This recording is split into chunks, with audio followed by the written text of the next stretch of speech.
Of course, this is not financial advice and for entertainment purposes only. Investors, welcome a very special guest, Mr. Russ from Dapper Dividends, the one and only. Now, if you guys want to see both of our portfolios, you guys can see it for completely free on Blossom, which will be in the link in the description of this video and in the pinned comment section. Now, Russ's Blossom bio says that he has been a welder since 1999 and a passive income addict since 2018.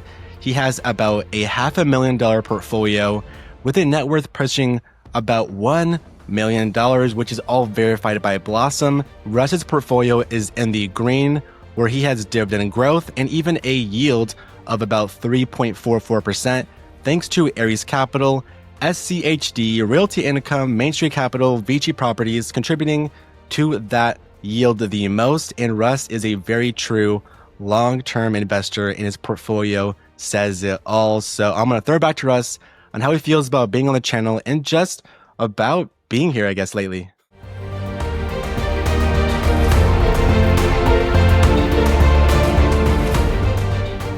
What's up, Marcos? I'm so happy to be here. But first of all, man, I'm happy to be with you, and I'm going to get to see you in a few months in Chicago. So that's going to be quite the experience. Dividend investor, I guess. That's what fits like a glove. And it's funny, on Blossom, it doesn't show everything because I have a 401k that I can't connect to Blossom. So it's just what I have on Charles Schwab, really. I mean, we have savings accounts and things like that. So it's not the true overall picture of everything, but it's a good amount, I guess. But yeah, man, thanks for having me here. First question is going to be for you, Russ, is can you introduce yourself and give us a brief overview of how you got started with dividend investing and what got you here today with about $500,000 invested in the market? Yeah, super quick story. I grew up lower middle class in Chicago, very little financial education, pretty much borderline nothing. My grandparents actually had told me to save 10%. That was it. None of the nuts and bolts, just an overview of saving 10%. Of course, I didn't listen. I didn't do any of that. Went in the Navy, blew all my money, as they say, on drinking, gambling, women, concerts, that kind of thing. And yeah, I got back, started welding, doing construction, service type work, 99. And yeah, I didn't really plan on making it a career. Just kind of did that until, slept, walked through it. Wife, kids came along. And then I started, for some reason, around 39-ish, wanting to get into investing. I think I saw like a Scottrade commercial, and I don't know, that might be before some of the younger investors' time, but I remember they were charging $5 a trade, and I Googled, I want to trade but not pay any money, and I actually found Robinhood. So it was a newer app at the time, and yeah, I got on that. Started like most people do with penny stocks. That didn't go so well. Got into swing trading, took lessons like some Udemy courses and YouTube, learning to swing trade, chart read. That kind of worked a little bit better. And just during that process, I found that I'm really bad at following rules. I get very emotional. I would break the rules of these trading. And it was during one of those swing trades. And I think it was Merck. It's a little funny. I'm pretty sure it was Merck, ticker MRK, that while I was swing trading it, I got a dividend. And I was like, oh, what's this? It's like a dividend. It just put money into my account. So I was like, well, that's pretty cool. And I was like, oh yeah. I remember then my grandfather talking just about getting good dividend stocks when I was younger, like Walmart, Disney, AT&T, stuff like that. So that started the rabbit hole that I went down, and that led into Warren Buffett and Charlie Munger, which were just life-changing for me. And I love one of Warren Buffett's ideas that really stuck with me was that when they buy something, they want to pretend that the stock market is closed for 20 years and do absolutely nothing with that holding. Easier said than done, because we like to tinker and play with the soap, as they say, which will make it be smaller. Like if your investment portfolio is a bar of soap. Like a super short way of how I got into dividend investing and passive income. And I'm always evolving, refining, new information comes into the brain and kind of change up a little bit of what I do. So I'm sharing it with everybody on YouTube and podcast, Blossom. Now, what specifically, like maybe 3 things of why specifically dividend investing, why you chose dividend investing over something like growth, maybe over something like cover call investing and everything in between? Yeah, well, I went probably too quick into the dividends for my age at the time. Like I said, when I really started getting into it was probably about 41-ish. So I'm 47 now. Probably too quick because dividends are mostly mature companies. Obviously, some of them still do grow a whole heck of a lot, like Microsoft and Nvidia. But yeah, it was started chasing yield, higher yielding things. And then I noticed that the performance of those on a total return basis with dividends included was underperforming things like some of the growthier names that still paid a dividend and a lot that didn't. But around this time also, I was still putting money into my 401k. Many years I had done 1%, 2%, which was just dumb. It wasn't enough. So anybody that is working as a W-2 employee and you have a 401k from your employer, if they do a company match, dude, you got to at least get that match because that's free money. And I was underinvesting that. Just, I love that income coming in, but to a fault, I chased the higher yielding stuff. And then I guess that can bleed into the second thing is, I don't chase the higher yielding things that I know they're all the rage these days. But for me personally, I've learned that the higher the yield, the higher the risk because you have to be compensated for that higher yield. And when I do total return calculations, most of these high yield covered call ETFs, almost all of them, they underperform the reference or the underlying asset. For instance, like JEPI, JP Morgan Equity Premium Income ETF, sells covered calls. My nutshell version of it are sacrificing the upside and you're keeping all the downside. And in exchange, you get income right now. But when you compare that to like VOO, the S&P 500, dude, it lags it by a lot. And on a total return basis, same thing with another popular one, JEPQ. If you compare that to the Qs, QQQ, underperforms that on a total return basis. So kind of staying clear of those. I know a lot of people are making money, it seems, and dude, hey, fantastic. I could be wrong. It's been known to happen a time or two before. Stable companies, peace of mind. There's still ones that are growing. I'm big on Zoetis, ticker ZTS. I've been buying them a lot. They're an animal health company. Just think pharmaceuticals for animals. They keep our companion animals healthy as well as the animals we eat, right? We have animals we pet and animals we eat. And Zoetis tries to keep both of those categories healthy. But they pay a nice dividend that's growing a lot. So I guess this all led into a focus on dividend growth investing where the starting yields may be a little bit lower, but they grow it a lot faster. And I know there's been comparisons done where if you invest in something that is high yield but low growth, that outperforms in the short term. But if you have low starting yield and high growth, after about 8, 9, 10 years, then that one really starts to take off and do much better. So trying to think long term. And I guess I would classify myself as mostly dividend growth investor, but I do have the most bulk of my money in DFUSX, which is from Dimensional Funds, and it's their version of the S&P 500 tracking index. So the bulk of my money is in the S&P 500, which is good because I'm young still. Now, can you give me a rundown of your portfolio on Blossom as you have some top names like SCHD, as well as VTI, a lot of REITs, dividend growth stocks, and we could argue that some of them are also like technology growth stocks, and even SCHG, as well as a leveraged ETF of SOXL. The thing, though, on Blossom is that I have custodial accounts for my daughters, and I can't figure out on Blossom how to not share those. When you see SCHG, those are for my daughters, and I've actually considered it for myself. But yeah, because I have so much in the S&P 500 already, that's a lot of growth for me already. But those ones are my daughters. SOXL is triple X leverage. This is something that was supposed to be a short trade. It is 3 times leveraged the semiconductor. There's a semiconductor index. It goes 3 times above and below. So if it goes up $1, it's supposed to go up $3. If that goes down $1, it goes down $3. Hence the 3 times leveraged. That one, it's only 10 shares. It's a minute part of the portfolio, but a fun one. Back in April of 2025, when everything was going crazy, it's one that I have on my watch list, and I saw it was under $10, and I thought, okay, I should have bought 100 shares. I only bought 10 shares as just an experiment. A lot of REITs. Well, I guess I say REITs.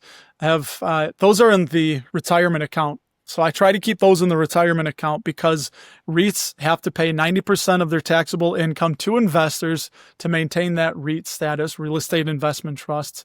And you're paying ordinary dividend income on those. So they're not qualified. But I keep those in the retirement account. I know I've done some content on I've started selling out of realty income to consolidate into Agree Realty and Vici Properties, which are two of my favorite REITs. But yeah, so I don't want to go too heavy into real estate because you're buying those for the income, not so much the growth, although some hold their own, like Agree Realty has done over the last decade. Yeah, some BDCs, you mentioned Ares Capital and Main Street Capital is another one. They invest in companies that big funds might not want to look at. So kind of middle market companies, smaller companies. And then just, a lot of like ExxonMobil, like SCHD. SCHD has gotten big.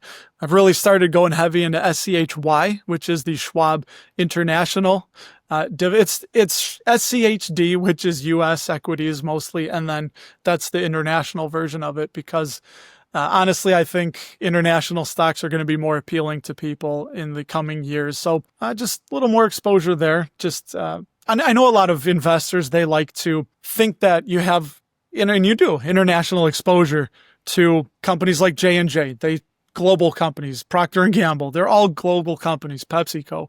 But I wanted some specifically international companies like are in SCHY. Go to Blossom. You can check it out. Click Margus's link and follow us there. You can see our portfolios. But why your top holding is SCHD?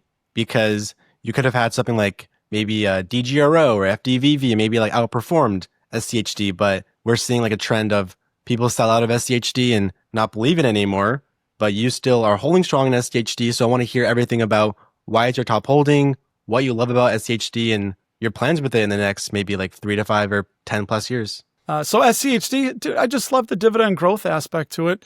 It grows the dividend at a really high clip. It has about 100 quality dividend paying companies that grow the dividend. Yeah, it's for better or worse. I think a lot of people didn't understand what they were buying because it is algorithmic. There's nobody actively picking what's going in and out. It's automatically done. I like that. I don't have to think about it. And it has a lot of companies that are screened for quality. So that one should stay true. There's a lot of rebalancing and reconstituting. So once a year it reconstitutes and things will get kicked out. Unfortunately, like Broadcom, because the dividend, it went up so high that the dividend kept falling, the dividend yield, not the dividend itself, but the yield on that dividend. So it didn't qualify to be an SCHD anymore. So it's just, again, I think it comes back to like Peter Lynch, knowing what you own. I think a lot of people saw tons of content on SCHD, replace your income, just one thing you only need to own. I think a lot of people bought it and didn't truly understand what they were buying. So for me, it's all in the Roth. It's going to stay in the Roth. That means I will never pay taxes on the dividends. And I'm thinking with that one, years down the line, those dividends are just going to keep growing and it's going to get bigger and bigger. And the snowball effect, I'll never pay income on those dividends. But that's the thought of it. I just like the quality and the dividend growth aspect to it. Now tell me everything about your dividend yield. It's about 3.44%. Is it too low for you? Is it too high? Is it just right? And what are your thoughts on your dividend yield? Because some people might say, Russ's yield is so low and it's not high enough, but you do have dividend growth. So your dividends will grow year over year. And even, I can't imagine that in the next decade, you'll have a dividend snowball that's just rolling and you really don't have to touch your shares. It's just dividends, actual dividends. You'll have like sweet passive income.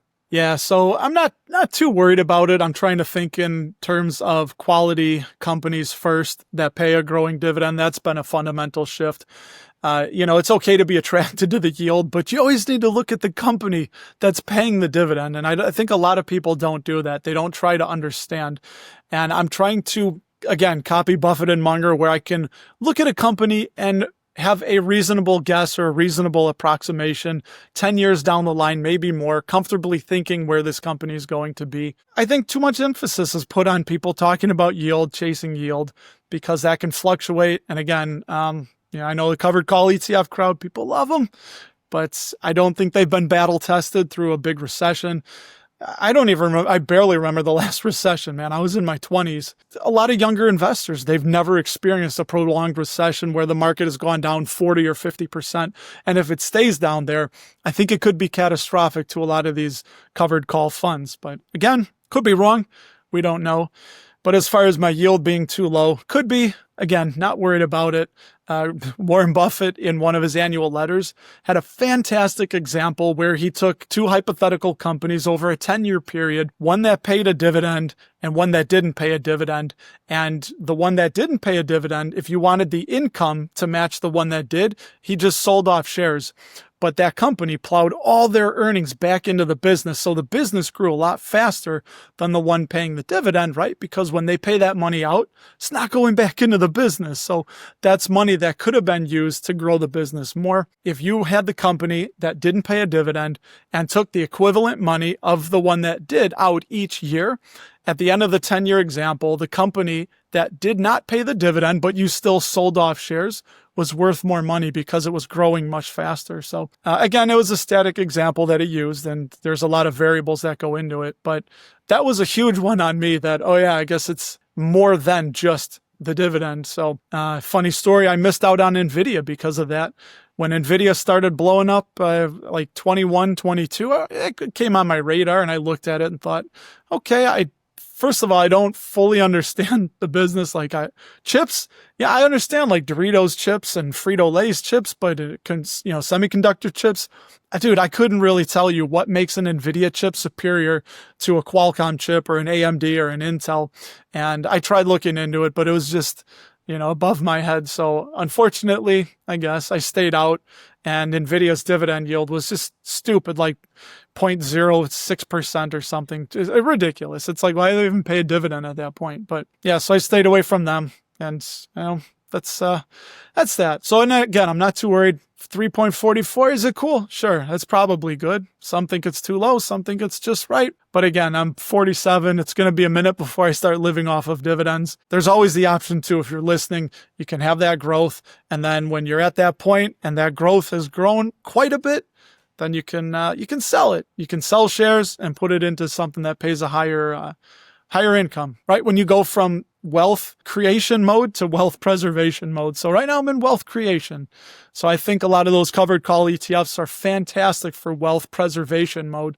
Tell me about the importance of always reinvesting dividends. Always reinvested. Do you keep it in cash and then invest it in another stock or an ETF that you feel high conviction on? Or do you spend it? Like a surgeon, dude. I strategically, at least I like to think so, reinvest it. So yes, I do reinvest them all, but I let the cash collect from the dividends. So I let the dividends collect, and then I cut them with new cash, and then I strategically reinvest those. And sometimes I think it's outsmarting myself, because the beauty of DRIP, which is dividend reinvestment plan, is that you force yourself when you do that to buy less when the stock price is high, but more when the stock price is low. It's automatically done. You don't even have to think about it. And sometimes, I think a stock looks overvalued. It looks expensive, and I was completely wrong. It just keeps going up and up and up. That would have been the smart move. I do DRIP, but in my own way, like strategery is how I use. I know you made quite a bit of videos on OMA, and there's a lot of talk on Blossom with YieldMax, and a lot of dividend investors might be a little bit annoyed about YieldMax. So I want to hear from you, a true dividend investor, on your thoughts on YieldMax and all these yields with 50 to 100%, and they're not dividend yields, they're distribution yields. And like I said before, people are selling out of SCHD, they're selling out of all their retirement accounts and going all in YieldMax and all in these super, super high cover call ETFs, maybe not knowing the risks or maybe not knowing like how it works. But I want to hear from a true dividend investor on your thoughts on YieldMax and all of these super crazy high yields and the current state of this dividend investing market. My thought is, and I hope I'm wrong for everybody that's invested in them, I really do hope I'm wrong, but I think they're ticking time bombs. At worst and at best, I just think they're going to underperform the reference assets. And I know some people say like, well, you can't compare MSTY, which is the YieldMax MicroStrategy single stock, high income covered call ETF to MicroStrategy. But when I look at a total return example since inception or almost any time period, MSTY always underperforms MicroStrategy. TSLY underperforms Tesla. And I think it's just because when any entity, anything is paying you out a high amount of money, whether it's your own capital, whether it's income from the fund, that's not being used to generate the fund to grow it even bigger, like you would think about a business. So it's not going right back in to the fund. I think they're gimmicky, quite honestly, but I know I've watched some of the interviews. I watched some of your interviews with their fund managers. And, again, Buffett and Munger had a fantastic saying that if someone will buy it, Wall Street will sell it. So I just think people should be careful. And I think it's really complicated because I get hung up on the high ROC, return of capital, not return on capital, but return of capital, which I think is your own money coming back. And they explain it away, though, as it's not truly all destructive return of capital. It could be crazy stuff like tax loss harvesting. It could be derivative contract swap agreements, carry forward losses, all this stuff. I start getting lost in drowning in all the jargon, the technical jargon. And then it's an estimate. And then you have to wait till the end of the year. And then they'll give the exact. And you may owe more taxes than you thought you did, but you might not have to pay taxes because your cost basis is lowering and because it's a distribution. So it just looks really, really complex to me. I hope I'm wrong. I know a lot of people love them and swear by them, but I'm kind of curious to see how they hold up if I don't know. I know they say we don't do recessions anymore, but you would think one has to come. I mean, it's way overdue. And they usually say the longer that we go without a recession, the next one that comes, the longer and nastier it'll be.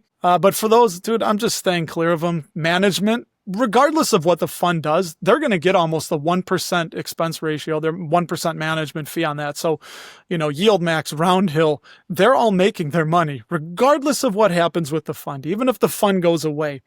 I did a video on a popular one that had come out for a minute called KNGS. It was from Roundhill. That didn't even last 2 years before they shut it down, just completely went away. Everybody gets their money back and it just closes up shop. And then from what I understand, that doesn't go on their performance. So when you look at the company and all the ETFs they've had, it's kind of one of Wall Street's tricks from what I learned. When a fund goes away or shuts down, magically they forget about it. It's not included in total returns or company performance over the long term. So I think it's a fad. I don't think they'll still be as popular as they are in 5 or 10 years. Just the welder looking at this stuff, but it's way too complex for me, and I'm staying clear. Highest yielding stuff I do, again, is Ares Capital, which has, I think the current yield is somewhere around 8%. And it's crazy. Like, to me, that's nosebleed sky high. And people are like, why would I get that? I could get, 82% and something like, I'm like, all right, well, I hope it works out. But last thing I'll say is the NAV. And I know you've talked about defending the NAV. You have to put more money back into the funds.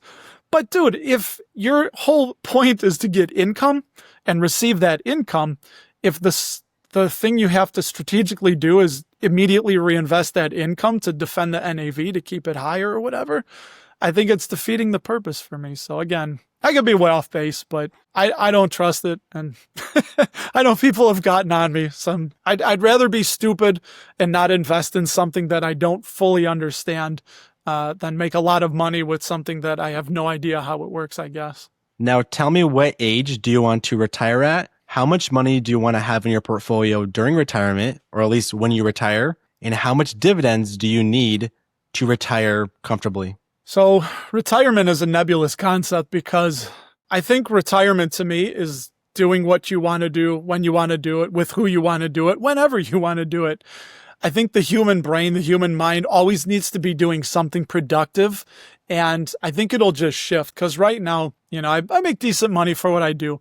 I barely graduated high school. I'm making well over 6 figures with what I do, because a lot of people nowadays don't want to weld out in the hot sun and work out in the cold and all that. It's paying the bills right now. It's what I'm using to build my wealth. I want to take a year off from what I'm doing at about 51, 52, maybe even 50, depending on where we are. Again, we don't know what the market's going to bring in the future. 40,000 40,000 a year is what my wife and I project, because almost 18 and 17-year-old daughters, and they're going to be gone soon or doing their own thing. I won't have to provide for them.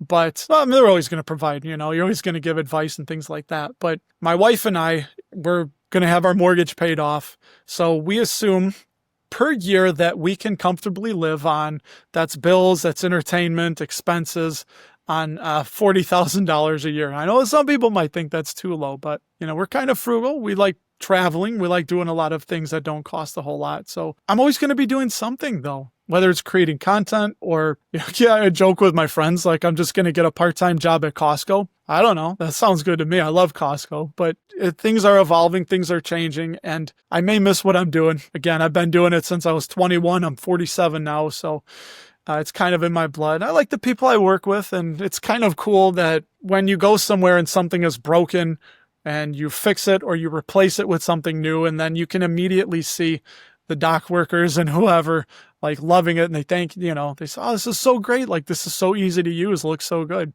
There's a lot of reward in that as well. So there's a lot of things that don't go on the spreadsheet. I know we love to quantify down to 3 decimal places everything that can go on a spreadsheet, but like Morgan Housel in Psychology of Money has said, things like not having a mortgage, paying it off early, which I'm not really doing. I'm not going that route, but some people that do, you can't quantify that happiness of not having any debt owed to anyone on a spreadsheet, but it does have value. So 40K is my hurdle. And even if I'm getting 20,000 a year in dividends, I mean, come on, my wife and I together, I think we would be able to do something part-time to bring in an extra 20K a year. Like I don't even know. That's like below part-time minimum wage, which I think is too highly educated.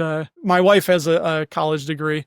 I don't know. I guess I'd like to throw myself in that bucket too, but I can't prove it on paper, right?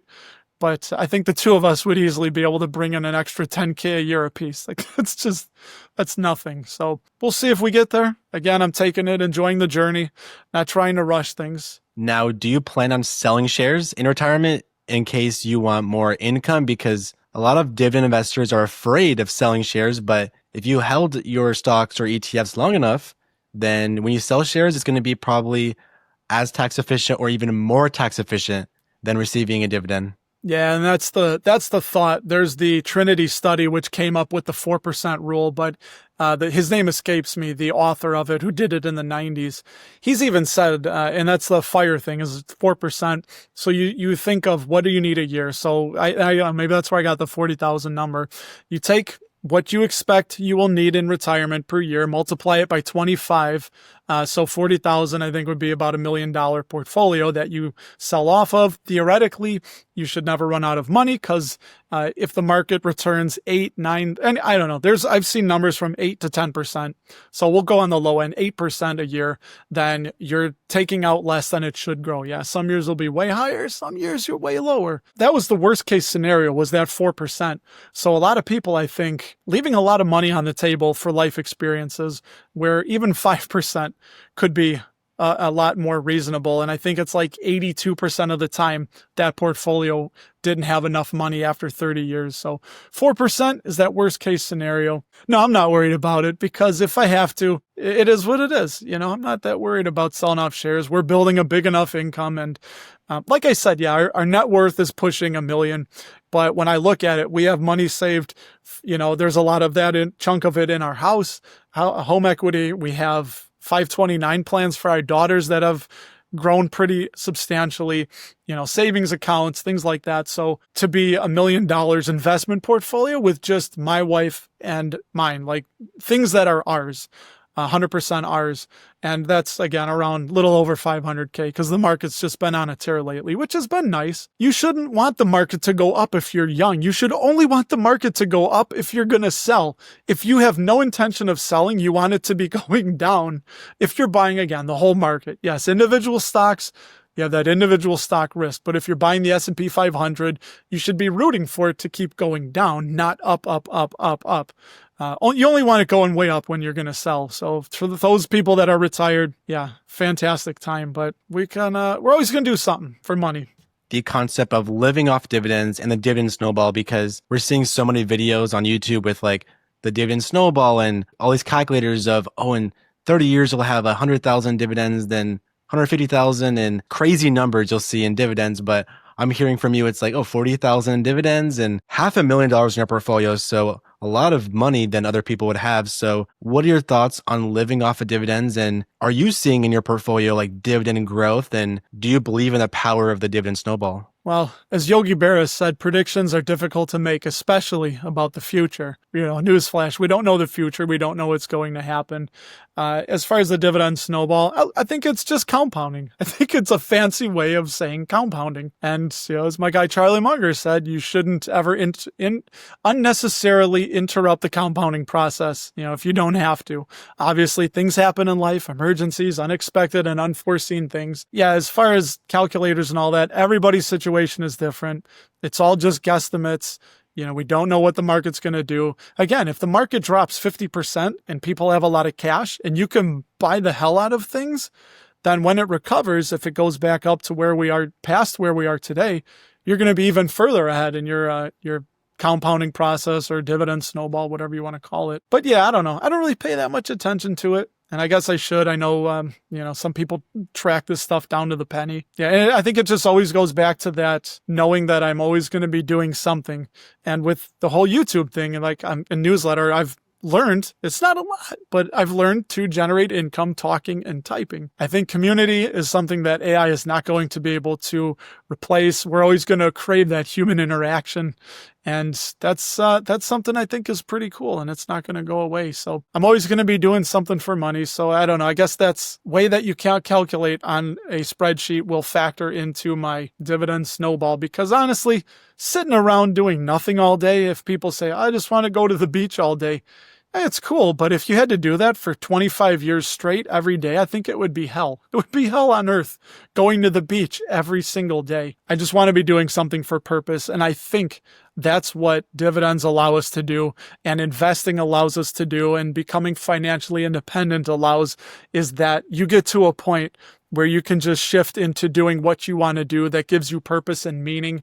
And whether that's what you're doing now for work or it's not. People I hear have jobs that they loathe going to, they hate. I'd say about 75% of the time, I don't mind my job. So I'm kind of lucky in that regard. That's what we're going for, just purpose. And dividends and financial independence and money and all this will help us get there and do what we want to do. Some people say, dividend investing is it's too slow.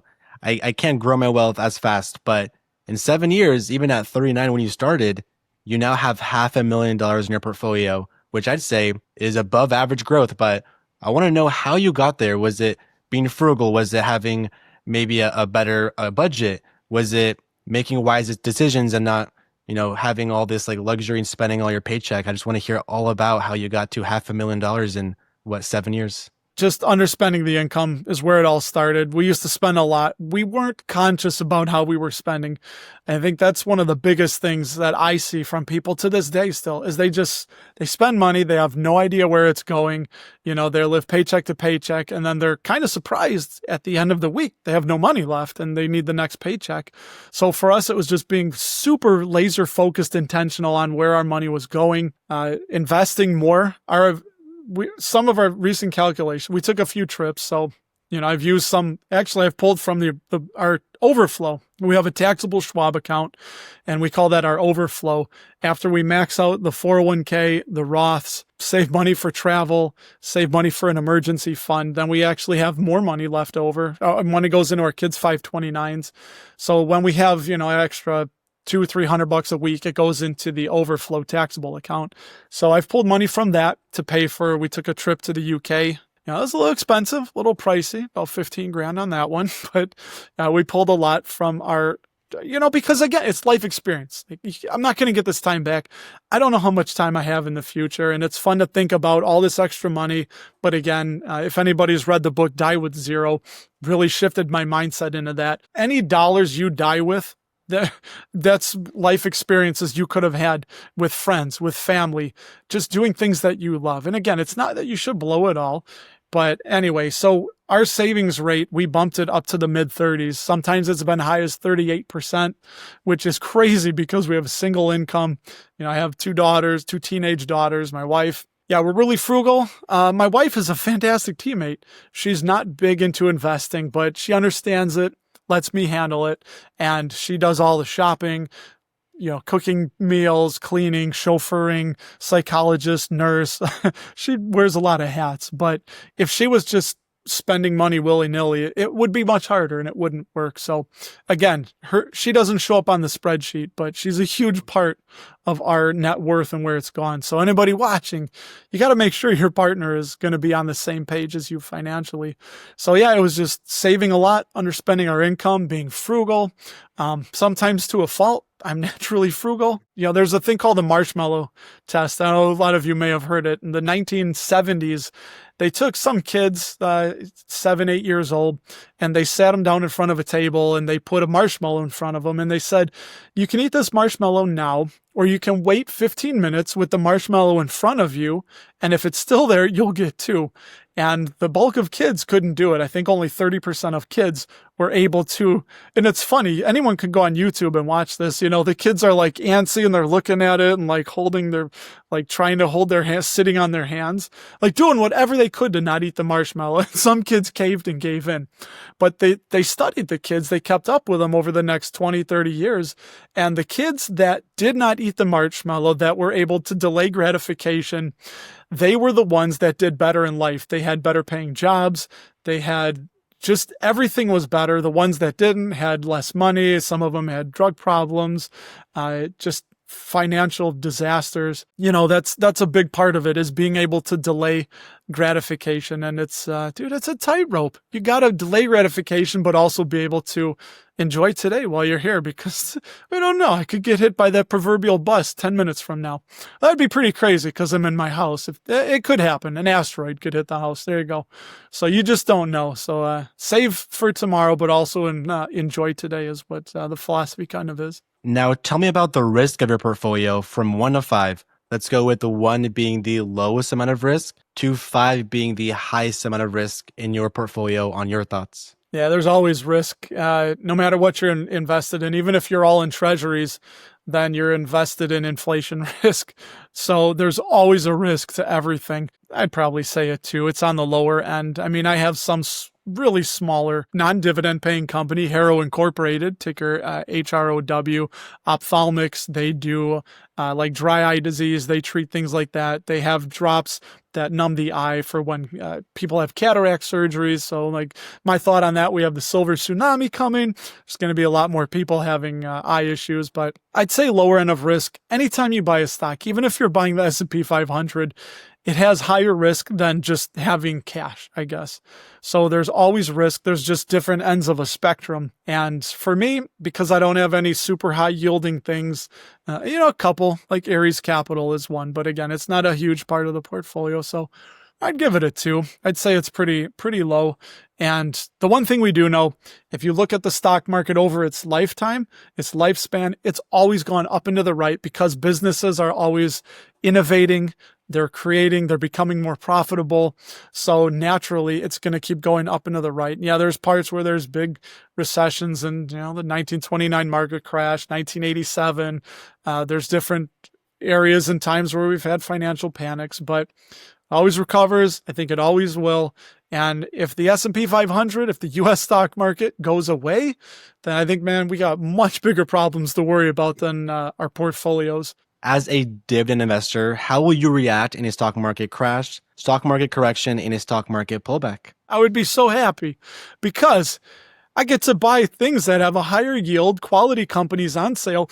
It's been painful as a dividend growth investor to watch this dang thing keep going up and up and up and up. Who do I speak to in customer support? Because I was promised there would be a recession. And every time we have a dip, by the time I'm just getting comfortable with buying, it's already over. I blink and it's a rubber banded up right back past where we were before it fell. Any retirees that should happen to stumble into this, I feel bad for them.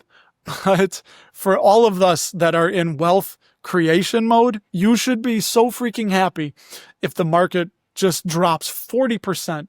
And now that I think of it, I wonder where 40% would be. 40% might be back to, I don't know where it was before 2020. I don't even know where a 40% drop would put us, but I would be so happy. I would be thrilled, please this punch, and I'm hoping for a really nasty recession. And I know it sounds bad because as soon as I say that, I'm like, that famous saying that the recession is when your neighbor loses your job and the depression is when you lose your job. So obviously I'm not hoping for a depression. It's a normal cycle, right? The whole creative destruction concept. Recessions are normal, healthy part of markets. And we're in a crazy time where we haven't had a prolonged recession since 2008, 2009. Tell me what's better for you or even just dividend investors. Is it dollar cost averaging or is it lump summing? Studies all show lump. Just because the market has that bias to go up and to the right, and you don't know when. And again, there's all those studies that if you miss the 10 best days in the market, then your portfolio is a lot lower, and you don't know when they're going to happen. You don't know when those massive up days are going to be. Naturally, we have to, most of us, DCA because we don't just have like 100K sitting around to dump in one lump. So I think a lot of us, like myself, are pretty much forced to DCA.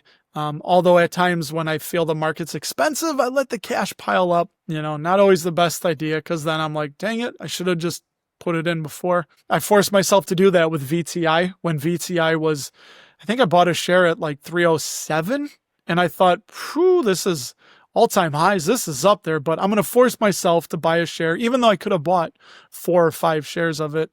And now I look back and we're, 316, 317. I was like, I guess I should have bought more, but that's the thought. The market has that bias to always go up and to the right. So just getting it over with, putting your money in and not touching it usually has been the better outcome. How did you learn about investing? Because, you started at 39, being a welder, didn't go to college. You're super smart about investing. And I interview portfolio managers and CEOs. I text them like every day. If I told them about your portfolio and your philosophy, they'd be like, nope, yep, like green light. Because they tell me like sometimes like, oh, I like your portfolio, Marcos, but how you choose ETFs and stocks and your portfolio says it all. You're in the green. And if you guys look at on your screen, his holdings, it's all in the green, or at least for the most part. Dividend growth. I bet in a decade, we could probably sleep right now and your portfolio is going to be just fine. How'd you learn about investing? And we're going to be speaking at a Blossom event in Chicago, and I can't wait to hear Blossom sees the knowledge that you bring to the table. Well, I'm speaking because Brandon asked me. So Brandon Beavis, he texted. I was like, really? Me? Are you sure? I'm like, okay, I'm down. Let's do it. But just, dude, trial and error, first of all, a lot of trial and error. Remember, I said I started with penny stocks and I realized that, dude, this isn't working, that I was trying to chase the companies that I remember thinking, why would I buy a share of J&J when for that equivalent dollar amount, I could probably get 800 shares of this other biopharmaceutical stock that's promising pie in the sky and it's trading at 12 cents a share. That doesn't work out so well. So I guess it was just a crash course in trial and error to chase quality, stop chasing high yield, YouTube, books, listening to a lot of Buffett and Munger. I've listened to every Berkshire annual meeting since 1994 twice. That's when they put it out. I've read, almost all of Warren's annual letters, taken notes, lots of investing books, and then lots of books not about investing. It's very interesting because, you can look at psychology or medicine or military history and learn things about that are also true in the world of investing. Long mindset, I think, is to just put my money in companies that have a quality bend to them, companies that have high return on capital employed. That's a really important one. 2 investors I'm really fond of are Terry Smith and Pulak Prasad. And they're ones that taught me that they look at return on capital employed, how management is growing that money, and not so much at doing a DCA. Like I love it because I know a lot of people love to come up with a figure, a discounted cash flow analysis figure. And I tried to play around with it, but if you make little tiny tweaks to it, you can get a massively different number. So it's kind of like, the Hubble telescope. If you turn it 1/4 of an inch in any direction, you can be looking at a completely different galaxy. I love the thought of just trying to invest in companies that I think are high quality and they're going to be more profitable 5 and 10 years down the line than they are today. So my thought was, if earnings drive stock price over the long run, right? Ben Graham said in the short term, the market is a voting machine, but in the long term, it's a weighing machine. So thinking about that weighing machine, if you have quality and you think about the long term, again, back to what I started with, where I love that quote where Buffett and Munger would say, look, we just try to find stuff that we can buy and sit on and pretend for 20 years that the stock market doesn't exist. And I think over time, it's going to work out. Like if you looked at my portfolio, I don't know, 2 weeks ago, Zoetis was down. It's a newer position for me. So I'm not too worried about the short term, right? Because I said, I know there's issues with healthcare sector. There's a lot of short term macroeconomic things, but I think over many years that it is going to be more profitable than it is today. And if profits drive earnings, then earnings drive the stock price. The stock price should be higher. And it's just trying to simplify it and think like that. Going more into ETFs. I was too cute in the beginning trying to do so many individual stocks, but now I want to have, and what I'm working toward is I want 85% of our portfolio in ETFs, low cost index funds, and then 15% because I love reading annual reports and feeling that I have ownership in a company individually. So I want 15% in individual stocks. And if I mess up, if I pick something completely wrong, I'm at like 102 shares, I think, of Zoetis. So we have well over, 15 grand in Zoetis. And if I picked wrong, it's not going to blow up the portfolio. If I have to take a 50% haircut on that and say, well, I was really wrong. I mean, it'll suck, but it's not going to affect, if we're able to pay the bills or eat down the line. Is dividend investing underrated or overrated? And what is one common misconception of traditional dividend investing? I think it's misunderstood. I think people go into it thinking, and that's why I did a video on realty income, because I'd see people say, I'm buying realty income to pay my rent. And I don't remember what the number was, but it was something ridiculous. Like, well, you could do that, but here's the average rent in the United States, factoring in taxes. You would probably need like, whatever it was, we'll just say like $2.6 million worth of realty income to pay your rent. But at that point, if you have $2.6 million, you're going to have it all in realty income? I wouldn't. Yeah, I think it's a little bit misunderstood. And I think a lot of people get excited in the beginning and then they see that it's going to be slow and it's not growing as fast as they thought it would. So there's kind of that boring middle. But then at the end, I think it also gets exciting. I'm not at the end yet. Misunderstood. I would say it's probably overrated. I'll go take the over on that, just because I think a lot of people don't understand it and it sounds sexy. And again, when you say, I want to be a dividend investor, and I've learned, and that's something, there's been a bit of cognitive dissonance there. I think I struggle with it because it locked me out of NVIDIA. There was things that I, in the past, looked at, oh, that yield's so small, I'm not even going to bother with it. And then I put my money into AT&T. And then you fast forward a year and a half, and it's like looking at the total return. It's like, oh, man, I should have went with the lower yield. I would have more money. Yes. And that's the thing. It's like, do you want a higher dividend income or do you want more money? And that's right. Now we're getting into the total return versus higher dividend income. And I can't answer that for anybody. I'm going to love talking with Ian Lopic because I think sometimes he's focused on the dividend income over total return. And I don't want to speak for him, but sometimes I get that feeling. Is it wrong? I don't know. If it works for him and he sleeps well at night, that's all that matters. Doesn't matter a damn thing about what anyone else thinks. As long as it works for you, you sleep well at night, and it's meeting your financial needs and goals, that's all that matters. So for me, I guess I'm trying to get, again, the best of both worlds, buying some higher yielding things for me, 5, 7, 8%, and then putting the bulk of my money into low cost index funds. So I still get that big growth component that, like the Mag 7 right now is providing. So I guess it's probably overrated because it's got a bit of a misconception, I think, about it. Now, where can people find you, Russ, to follow your dividend portfolio and just all the knowledge that you share about dividend investing? You just go to dapperdividends.com. I got all the links there. YouTube, Dapper Dividends. I just put out a newsletter this morning. Just dapperdividends.com, and all the links for everything are there. And then, of course, Blossom. I love Blossom. I pretty much abandoned X to go to Blossom, and I've enjoyed it. Yeah, Blossom's fantastic, man. I'm really enjoying Blossom, and that's kind of been my home for my social media posting. Now, don't forget, guys, to also subscribe to Russ's YouTube channel, Dapper Dividends. Now, if you guys like this video, please give it a like because this cute puppy did. And don't forget to check out our last interview right here on your screen.